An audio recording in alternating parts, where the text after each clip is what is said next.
Hello everybody, welcome back to another video. We're back, day 5, video 5, being consistent once again.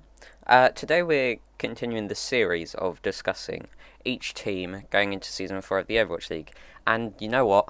It's the first time on this channel I've not got a controversial take. Let's go. Round of applause for me, please. Today we're going to be talking about the Los Angeles Gladiators. These guys are expected to be top 3 NA. Internationally, they're probably also competing for the top spot in most people's eyes.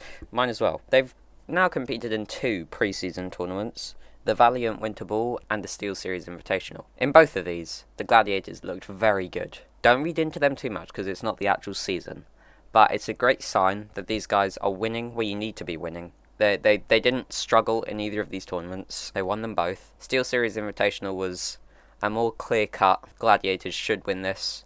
Valiant Winter Ball, it was a lot earlier, it was a bit more up in the air, you know. Valiant actually had a team back then, so really I wouldn't look at that. It was just a good first look we got at them. The Steel Series Invitational is the one we want to look at more if you are even reading into either of the tournaments whatsoever, just because it's more recent and these teams would have been practicing a bit more. So, let's talk about the roster. First up, you got the tank line of Space and Muse.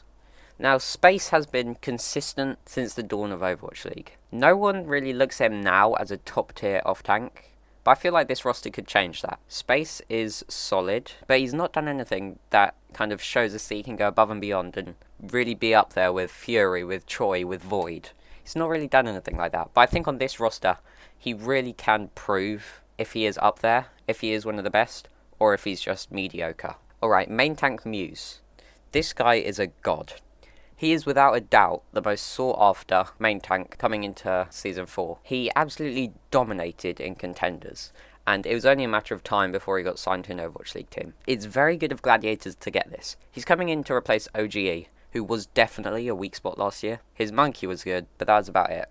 He was very flashy, very inconsistent, and his peaks weren't even that high. But Muse is a clutch player and also a consistent player. You're not going to expect him to do badly on a single main tank. He's going to do well on all of them. You can rely on this guy. No matter what, this season's going to be a great season for him. Alright, now the DPS line, the trio. We saw this trio last year. There's been no changes here. Birdring, Kevstar, and Mira. Starting with Birdring. In Season 1 and 2 on the London Spitfire, he was very inconsistent. And then coming into Season 3 on Gladiators, people had their questions about him. People were doubting him. After all, we hadn't seen a season where he had been solid for the entire length of the season. But in Season 3, he did that.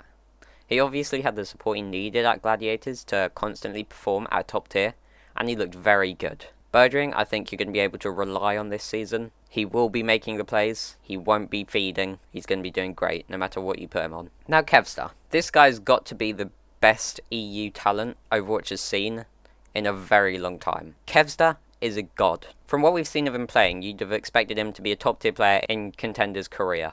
But he's not. He comes from EU. It's great to see. He really is so flexible, so clutch, and so consistent. And that's really what you want to see from this roster this year. You want to see the consistency.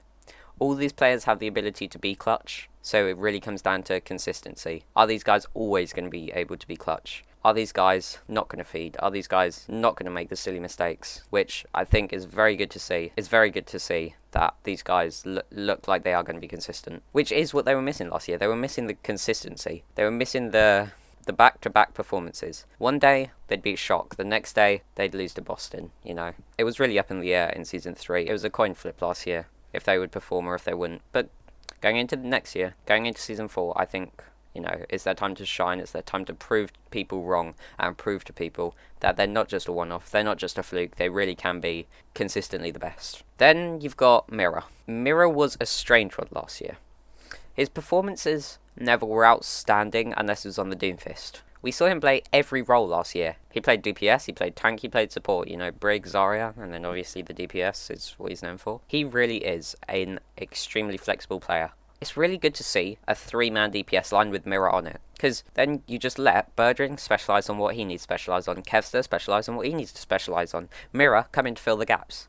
This DPS line is a match made in heaven. Seriously, they cover each other's holes so well. You're not going to see a DPS character not being able to be played by someone on this team. Now, finally, is the bit that most people are excited for. The support line. When you hear these guys, you are going to think, geez, how are these guys not going to finish top 3? Because this is possibly the best support line in the league. That is very debatable, but they definitely are in the conversation. You've got Moth. He has been a top main support from Season 2 until now. He has not had a single bad showing. I've not seen this guy make a single mistake in 2 seasons straight. Moth is truly one of the best main supports in the game. He plays the Lucio so well, and talking more about consistency, I've waffled on about it so much. You don't get more consistent than Moth. He can set up the plays, he can perform the plays, he can be the solid rock for your team, or he can be going out of his way to get the kills. We think of him as being a very passive player, just because you compare him to people like Lee Jae Gong and Funny Astro, who are very aggressive, but he can make the plays if he needs to. Looking at this roster, he won't need to, he will just need to be solid, but he can make the plays. If the coaching says, Moth, you're going to need to make the plays, Moth can make the plays. I have full faith in that. Alright, then we've got the 2 flex supports for this roster. You've got Shu, an absolute powerhouse from the Guangzhou Charge last year. This guy was by far a highlight of this roster. He, day in, day out, was making the plays. Shu sets up so much for his team, and that's what we're seeing in this support line. They can set up the plays, or they can do the plays. Moth, Shu, so consistent. Never going to mess up. Literally, they are never going to mess up. I promise you, going into this season, these guys are not going to be the weak spot of the team. That is an easy thing for me to say. That is very easy. If we see a meta where you get Moth on the Lucio and Shu on the Ana, these guys are going to be unstoppable. Seriously. Finally, we've got Skewed. This guy is obviously just there for double flex support metas. He's never going to be starting over Shu. He's only going to be starting with Shu. You don't expect much from him. He's not really got many expectations, which gives him the ability to be outstanding this season. He's got no expectations, so he will beat his expectations no matter how he plays. And being on this roster supported by so many great players, even if we have no expectations of him at the moment, he will probably be formed and moulded into a great player. Even if he sits on the bench all year, if this team does well, he will have learned so much from them. It's like a benched player being coached by Krusty. You've not got the playtime, but you're learning so much. Going into the next season, you will probably be a viable pick for the people on your team. So that's it for the roster. The strength is definitely this support line, unless it's double flex support, which could be a bit of a worry, considering we've not seen much from Skewed. But this support line is still probably the most powerful part of this team. A very well-rounded DPS line is going to be extremely important for this roster as well. There's no characters that they won't be able to play at the DPS position. Even if Birdring has a day off, even if Birdring doesn't want to play, Kevster plays the hit scan, and you bring Mira in for what Kevster would normally be doing. Same goes for if Kevster's off. Mira can play whatever Kevster's playing. We saw that with the Echo. So there is no weakness in the DPS line of this team. Space is the only concern really, and that is really saying something. Space, who would be considered a middle of the pack to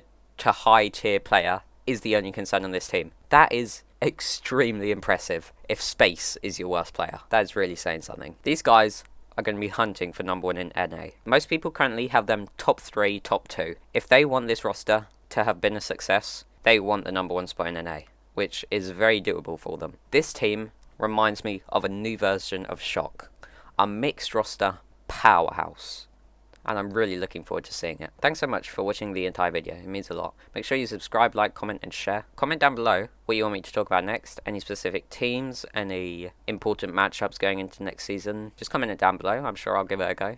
And thanks for watching the whole video. See you in the next one, goodbye.